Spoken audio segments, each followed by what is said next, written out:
باہر محلے سے لوگ آتے ہیں نماز پڑھنے، اور تم بھی پڑھ رہے ہوتے ہو، تمہاری اور ان کی نماز میں ایک رتی کا فرق نہیں ہوتا۔ تمہاری نماز سے یہ نہیں پتہ چلتا کہ یہ اہل علم ہیں جو نماز پڑھ رہے ہیں۔ تمہاری نماز اور ایک دکاندار کی نماز ایک جیسی، باہر چائے بیچنے والے کی نماز اور تمہارے مشکات شریف پڑھنے والوں کی نماز ایک جیسی۔ اقاموا الصلاۃ جعلت قرۃ عینی فی الصلاۃ، میری آنکھوں کی ٹھنڈک نماز۔ قرۃ عینی عربی محاورہ ہے، اردو محاورہ نہیں ہے، یہ عربی محاورہ ہے، وہاں سے اردو میں آیا ہے کہ ریت کے طوفان میں جب آنکھوں میں گرم ریت پڑتی تھی، اور اونٹ تو آنکھیں بند کر لیتا تھا، لیکن چلانے والا تو آنکھیں بند نہیں کر سکتا، اسے تو راستہ دیکھنا ہے، تو وہ گرم ریت اس کی آنکھوں کو جلا دیتی تھی۔ تو چلتے چلتے چلتے چلتے جب اسے کوئی اونٹ نظر آتی، کوئی پہاڑی نظر آتی، کوئی کھو نظر آتی، کوئی چٹان نظر آتی، وہ اونٹنوں کو بٹھا کے بھاگ کے اس کے نیچے چھپتا اور جلدی سے مشکیزہ نکال کے پانی لے کر اپنی آنکھوں میں ڈالتا، اور تھوڑی سی جب ٹھنڈک ہوتی تو کہتا شکر ہے آنکھیں ٹھنڈی ہو گئیں۔ اس بدو سے سمجھو کہ نماز کی ٹھنڈک میرا نبی کیا کہہ رہا ہے۔ ہم کیا سمجھ، ہم نے تو اے سی والی مسجد میں نماز پڑھنی، ہمیں کیا خبر کہ آنکھوں کی، میری آنکھوں کی ٹھنڈک نماز۔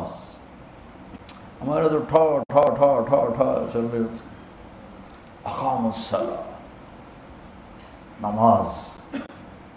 ارحنا بہا یا بلال، بلال مجھے راحت پہنچا، اذان دے، نماز پڑھیں، راحت پہنچا۔ مولانا سعید خان صاحب رحمۃ اللہ علیہ سے کئی دفعہ سنا کہ مولانا الیاس صاحب رحمۃ اللہ علیہ کے ساتھ سفر میں چل چل چل، میوات پہاڑی علاقہ ہے، ہماری ٹانگوں میں سلاخیں پڑ جاتی ہیں اور ہم تھک کے چور ہو جاتے، اور جب ہم مسجد پہنچتے تو جاتے ہی گر کے سو جاتے، اور مولانا الیاس صاحب وضو کر کے نماز میں کھڑے ہو جاتے اور فرماتے تم سو کے آرام لیتے ہو، میں نماز پڑھ کے آرام لیتا ہوں۔ اور میں نے مولانا سعید خان صاحب رحمۃ اللہ علیہ کو خود دیکھا، ان کی وفات سے ایک ہفتہ پہلے وہ غشی میں تھے، اذان ہوئی تو ان کے نواسے نے کان میں کہا الصلاۃ، تو آنکھیں کھول دیں، اٹھ کے بیٹھے، ٹوائلٹ ان کو لے گئے، وضو کیا، میں ساتھ تھا، ویل چیئر پر لے کر ہم مسجد میں آئے، ویل چیئر سے کھڑے ہوئے، اور جب نماز کی ہوئی نا اللہ اکبر، تو میری آنکھوں نے دیکھا وہ یوں ہوئے ایسے، اور اللہ اکبر، 4 رکعت عصر ساری پڑھی، اور اس سلام پھرتے ہی پھر یوں ہوئے، اور جب آ کے لٹایا پھر بے ہوش ہو گئے۔ نماز ایسے پڑھی جیسے ایک نوجوان پڑھتا ہے، اس سے پہلے بھی بے ہوش، اس کے بعد بھی بے ہوش۔ جعلت قرۃ عینی فی الصلاۃ، یہ نماز بنانی پڑتی ہے، پڑھنے سے نماز نہیں بنتی، بنانے سے نماز بنتی ہے، اور میں اللہ کے سامنے کھڑا ہوں، یہ ہے اقامت صلاۃ۔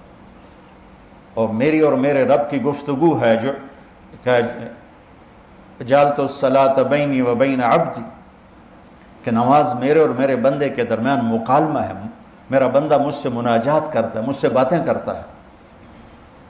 حضرت علی کا فرمان ہے جب میرا دل کرتا ہے میں اللہ سے بات کروں میں نماز پڑھتا ہوں، اور جب میرا دل کرتا ہے اللہ مجھ سے بات کرے تو میں قرآن پڑھتا ہوں۔ تو شکر ہے ہم نمازی ہیں، یہ بھی بہت بڑی دولت ہے، لیکن اللہ علم والوں میں کیا دیکھنا چاہتا ہے اور امت میں کیا دیکھنا چاہتا ہے کہ نماز ان کی آنکھوں کی ٹھنڈک اور دل کا سکون، سکھ اور چین بن جائے، نماز پڑھ کے ہلکے پھلکے ہو جائیں۔ یہ نماز بنانے سے، نماز کیسے بنتی ہے؟ پہلے باہر محنت کرنی پڑتی ہے، وہ کیا؟ آنکھ غلط نہ دیکھے۔ نماز بنانی ہے تو اس پر پردہ، اس پر پہرا بٹھاؤ، اور کانوں پہ پہرا بٹھاؤ، اور زبان پہ پہرا بٹھاؤ۔ زبان غلط نہ بولے کہ غلط بول دماغ کو منتشر کر دیتا ہے، آنکھ غلط نہ دیکھے، غلط نظر دماغ کو منتشر کر دیتی ہے، کان غلط نہ سنیں، غلط بول دماغ کو منتشر کر دیتے ہیں۔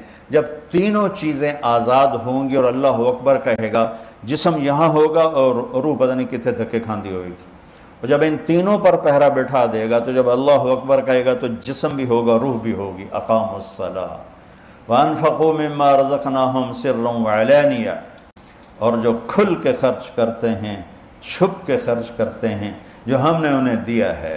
معافی کے ساتھ مولوی سخی نہیں ہوتے،